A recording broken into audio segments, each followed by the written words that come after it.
Good morning, my friends.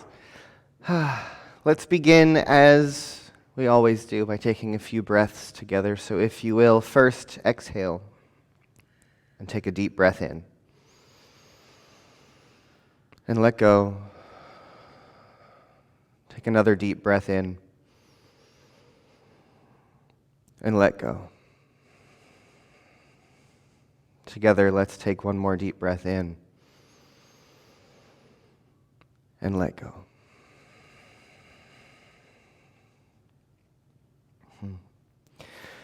And so, good morning again. I want to start this morning by just sort of acknowledging the present moment, by acknowledging the here and the now and what is unfolding around us and within us individually as a nation,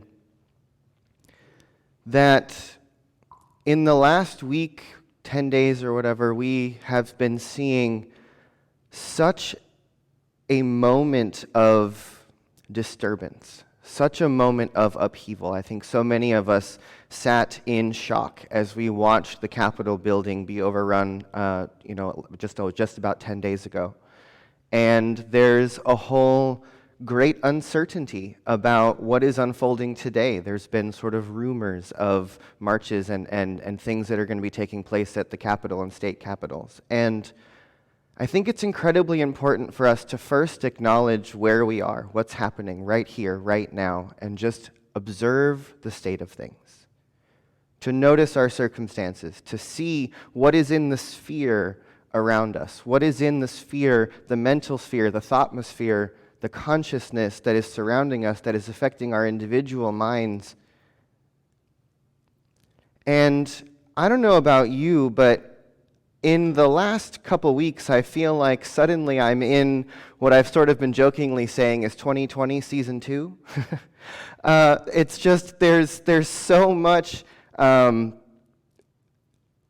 energy that we've been experiencing for the last year seems to be continuing again, rising up in a whole new way. And something that's been really deeply sort of percolating in my awareness for the last few days is really looking out at the world right now and seeing a powerful demonstration, a very powerful demonstration of the power of thought, of the power of ideas, to move in the minds of individuals, to move in the minds of the collective, to move through our society. And that even though what we've been seeing in the last week or so, or more, depending on what you've been looking and how you've been looking, we've been seeing so much rising up in consciousness that seems to be taking hold of the minds of many, many, many people. And there are many different viewpoints showing up. And I think I just want to point out the fascination, the interesting nature of consciousness. And that oftentimes we can see how the law of thought demonstrates. Oftentimes we can see how the universe creates most clearly in the most difficult circumstances. You know, we often say that even when the law appears not to be working, that's the law working. Right? That the power of consciousness is that which we focus on, we see more of. That which we give our energy and attention to grows and grows and grows. And we have looked at the power of thought, regardless of where those thoughts are coming from or what they're based in, that there is an incredible power for thought to grab hold of a mind and to move in the consciousness of individuals and in the consciousness of a collective. And that thought can then become great movement in the world. It can be great revolutionary unfoldment.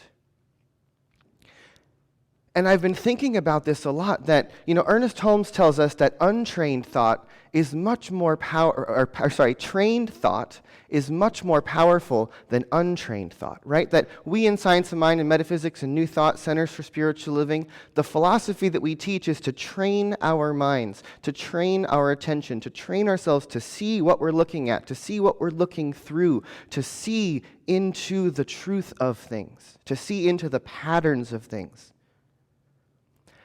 And if trained thought is much more powerful than untrained thought, and that we have just witnessed, and we've been continuing to witness over the last weeks and months, the power of thought itself, trained or not, that the power of a thought, even into untrained minds, can rapidly spread and become a movement.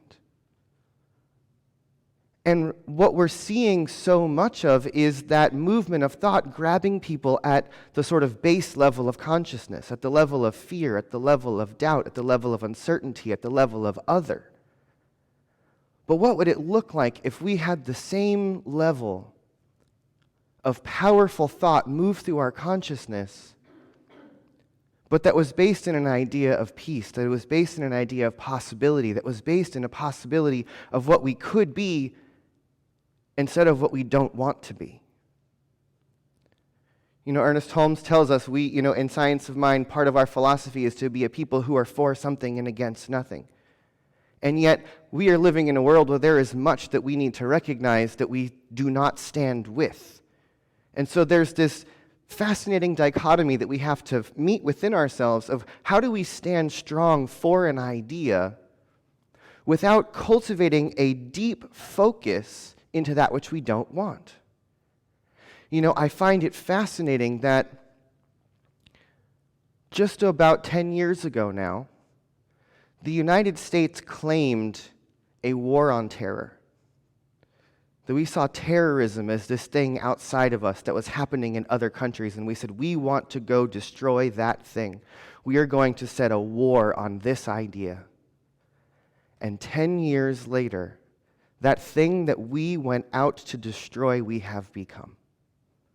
That it has birthed itself from within us. That indeed, whatever we push against is going to push back at us. Whatever we say we don't want is going to show up more in our consciousness. Whatever we claim war against, we will become.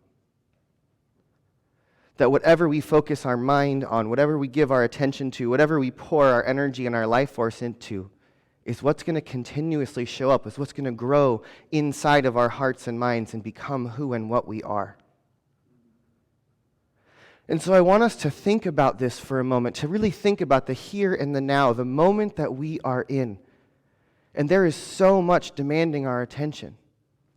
But we have to be the ones, we have to decide that now is the time that we are the people who are going to choose to act from a place of a trained mind, to participate in the process of the world and of creation and of focusing on what we see in front of us in a way that brings us to a new level of consciousness. And that jump, that leap, I'm a big fan of Don Beck's work of spiral dynamics. And in spiral dynamics, in short, there is this idea that as humanity and society has grown more and more complex, that new ways of responding to the complexity of the world have emerged as our societies have become more and more complex. And that the next leap that we need to take as a society, I believe, the big leap in the spiral is in spiral dynamics what is called from first tier to second tier. And the big difference between the first tier of ways of responding and the second tier of ways of responding is that in the first tier, you can only see from your own perspective. And so if you find someone from a different culture, or if you meet someone who has a different political viewpoint than you can't hear their perspective, you can only hear your own. That in the whole first tier of the spiral, we can only look from our own perspective. We have our own confirmation bias. We have our worldview, which we believe is right. And that the greatest leap of evolution in consciousness I think that we need to take is the ability to look outside of our own mind, is the ability to step out of our own perspective, is the ability to look at the whole emergent spiral of consciousness and recognize that we live in a world where there are so many realities overlapping, there are so many worldviews overlapping, there is so much divergent experience overlapping. And that if I think that your perspective should be my perspective, that's based on my life experience. And that we all must cultivate a way to begin to look out of our own perspective and be willing to be interested in what is the context of the perspective of the other. Not just what is their perspective, but what is the context from which they are thinking that. What is the story or the metaphor or the theology that informs their belief system? And then if we can get underneath all of that and begin to look at individuals, groups of people, movements that are happening in our nation and in our world, and look at them from the perspective of the people who we're looking at, perhaps we might start to appreciate the value of all of these perspectives, and maybe that there's something that we're missing whenever we otherize someone else and say no to their perspective because it's different than ours. And we live in a world where it is so incredibly easy to surround ourselves through social media and community and the internet and all that which comes at us, so we can just create a bubble around ourselves that just reinforces our own perspective. And the more we do that, the more we otherize other people with other perspectives. And I don't care which side of the political party you're on, every single one of us are guilty of believing that our side is 100% right. And in integral theory, Ken Wilber tells us that no human mind is capable of 100% error, which also tells me the inverse is true, that no human mind is capable of 100% truth, that I think we're all a little bit right and we're all a little bit wrong. But that we have to be able to see into the why of someone thinks what they think in order to maybe gain that there's something deeply important, a value, an idea, a solution, an understanding that can only be found in their perspective. You know, I've had a lot of one-on-one phone calls with a lot of people in the last couple of months, and one of the things so many people ask me is, how do I get them to change their mind? I think that's the wrong question. You know, Albert Einstein reminds us that we can never solve a problem with the mind that created it, that we always have to rise to a new level of thinking in order to come up with a new answer. Which means that we all need to start thinking about asking different questions. Because if we continuously look out into the world and keep asking what's wrong, that is the answer that we will get.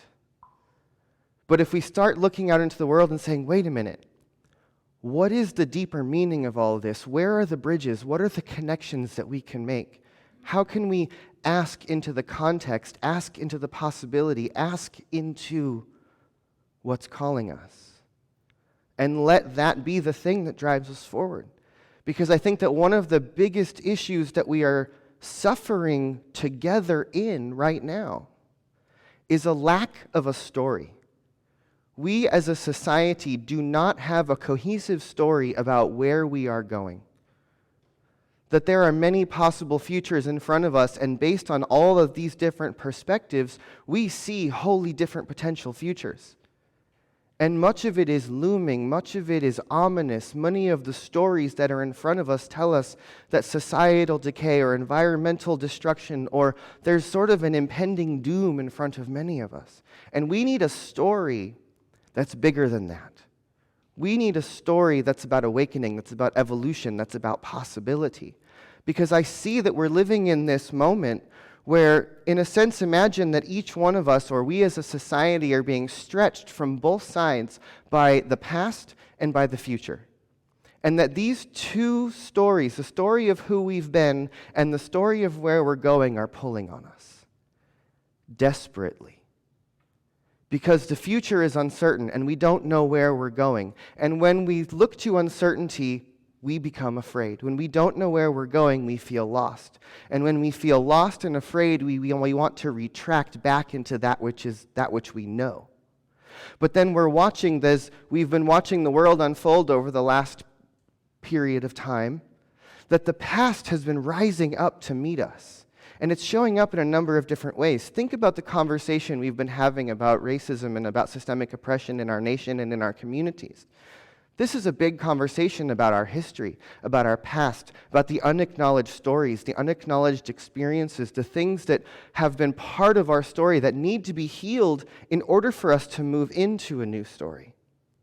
But what we're also seeing are a lot of what I'll call regressive movements, of people who want to revert back to older ways of thinking, to older systems of how we do things, of sort of older systems of power, of stepping back from progress.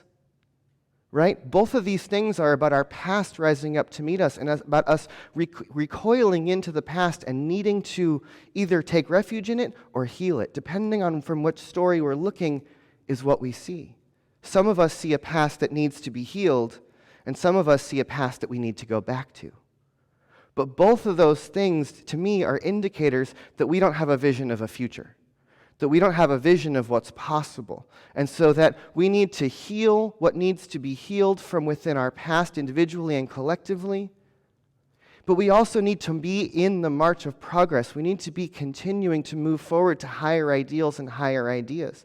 We need to be able to look into all of the people and all of the circumstances and all of the stories that make up our collective and find a way to appreciate everyone's experience, find a way to appreciate everyone's viewpoint.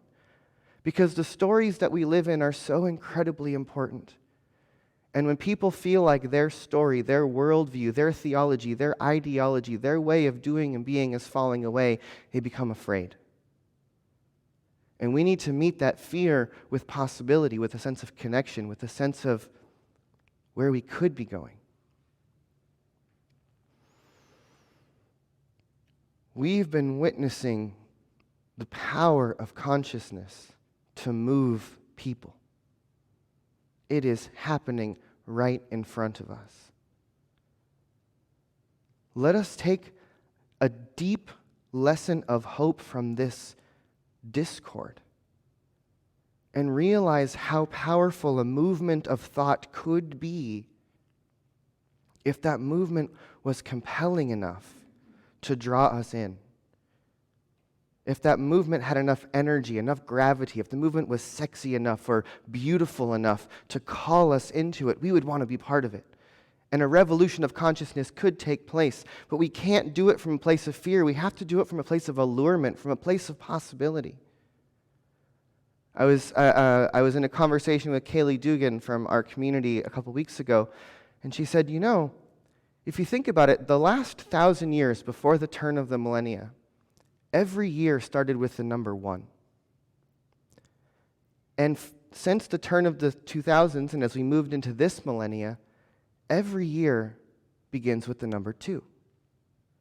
And for the last 1,000 years, think about it, I have been the center of the sort of dominant thought on consciousness. Not I, me, Elisha, but the I. Right? That colonialism took place much over the last 1,000 years, that the idea that my people are the only people and those other people aren't humans. That the idea that I want to go out and conquer, I want to make a name for myself, I, has sort of been, in a big way, the story of the last 1,000 years. That we lived under the empires of kings, that we've elected one person in different places to be the sort of supreme leader, or we've seen all of these movements that have taken place. That the I, that the one, that the individual, or the one in power, has really been the story of the last 1,000 years. In a big way. That the dominant story. There's been many stories playing out, but that's been, in a sense, the story of domination, or the dominant story, is that there's one power. And as we move into a millennia of 2, 2 is the place where creation happens. 2 is the place in evolution where life gets sexy. Right? 2 is the place where we start to get feathers and hold displays to attract a mate, to create, to make more of ourselves. That life has the ability to create on its own. It did for billions of years in the beginning. Cells just divided. They didn't need a partner. But let's think about us living in the millennia of 2, the millennia of cooperation, the millennia of attraction. But it's also going to mean that it's the millennia of opposites. That where there's 2, there's seeming opposition. Where there's 2, there's seeming separation. But we know from nature that opposites attract. If you have 2 magnets with opposite poles, they smack together. That in nature, opposites come together to create more beings. And that in that there's an allurement, in that there's a participation, in that there's this energy of cooperation and coming together. So what if the story that we begin to live into is that we're living in the millennia of cooperation, that we're living in the millennia of possibility of creation where two or more are gathered, something more emerges. And that it's no longer about the I, but it's about the we. It's no longer about you or about me, it's about us. Because we have been and we continue to move into a global society, and the only way that we will ever survive this emergence into the next level of complexity for humanity is to do so as a cooperative species. And that we need to find the spirit and the nature of cooperation from within ourselves in order to build communities, in order to engage with each other, in order to find ourselves in that which we thought was separate from us. You know, maybe this age of division, as we see our society, as our communities becoming more and more and more divided, let us remind ourselves that opposites attract. And that as we become more and more separate from each other, as we start to see greater opposites, let us begin to look for the allurement, look for the attraction, look for the place where we can begin to participate. Because what if something new wants to emerge on planet Earth and in the United States and in our individual communities? What if we are truly stepping into the age of cooperation? What if that is what's taking place here and now? And that in order for there to be two, we have to identify the overlapping circles. We each have to step into our side of the line, or step into our circle, or step into our community to identify that, yes, we are different from each other. But it's those differences that when we bring them together, when we synthesize them, when we overlap them, that creation happens, that something more emerges. And so let us be a people who look into the world, who see the events that are unfolding around us, and are willing to recognize that we are the place where it must begin. Each one of us is the place where the new story must emerge. Each one of us is the place where the spirit of willingness of cooperation to look across the line of otherness and look for the self, look for God, look for connection, look for the overlap, look for the place where we can possibly begin to understand. Because as I say all the time, if we ever want to step into a world that works for everyone, it's going to take everyone. And if my perspective is right and yours is wrong, then we're going to leave someone out, and we won't be able to manifest or step into or live into an idea of a world that works for everyone. A world that works for everyone is going to take everyone. And I believe that it is urgent and it is necessary that each one of us begin to develop and cultivate a mind and an awareness and a willingness to step out of our own perspective and start to listen to the other, whoever they might be, and try to understand their context beyond anything else. You know, Mark Twain says, if you're in an argument with someone and you know that you're right, apologize immediately. We have to find common ground, and we have to be the ones who are willing to step off of our opinion, to step out of our circle, and try to look for perspective. Because healing is necessary. And it's going to take all of us. And I really believe that the story that we can claim in this age of apparent division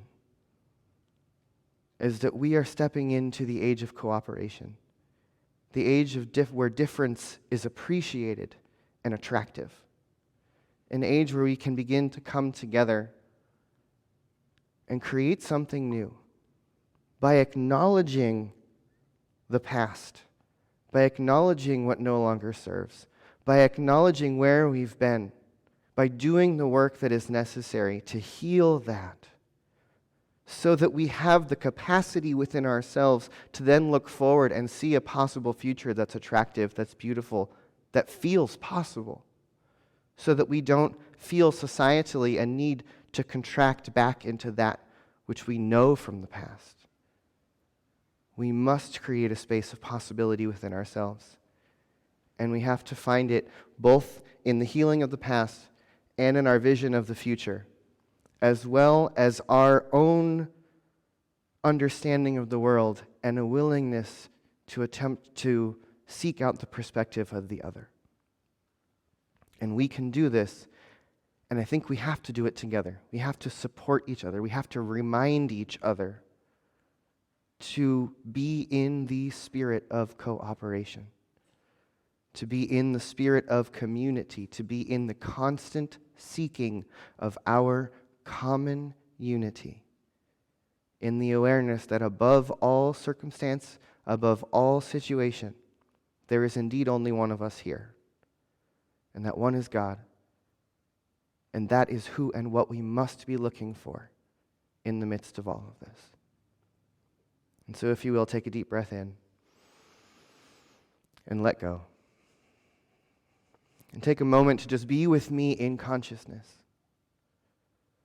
As we recognize indeed that there is one presence that is living and breathing throughout the entirety of the universe, that this one life, that this one infinite beingness is coursing through the veins of every person, beating every heart, breathing every body.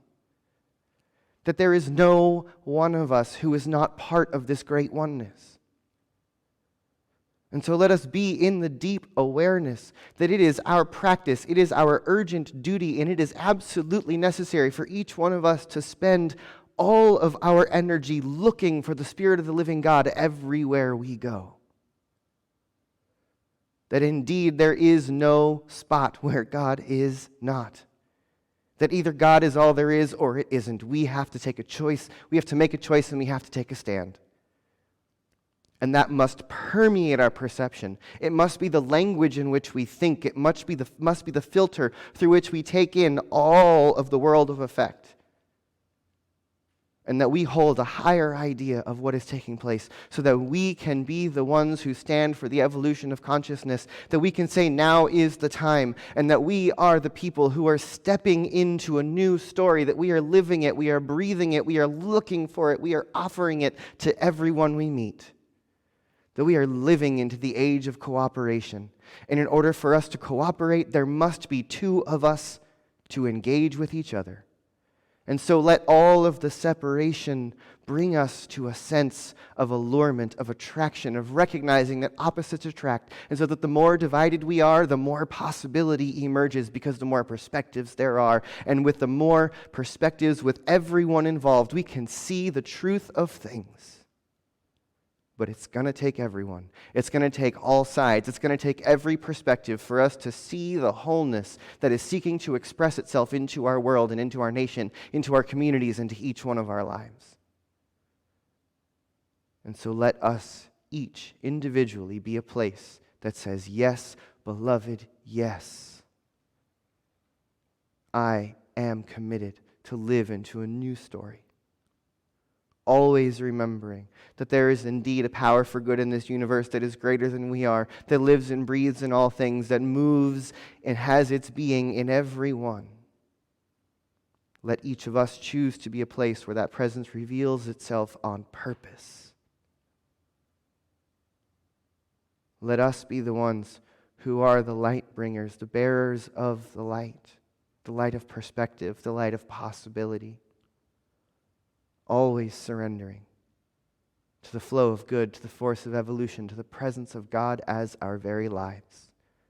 Let each one of us remember that we are breathed by God, that everything is sacred, and that everything we do has an effect in the world. And so let us breathe again together, breathing in and letting go. And so it is.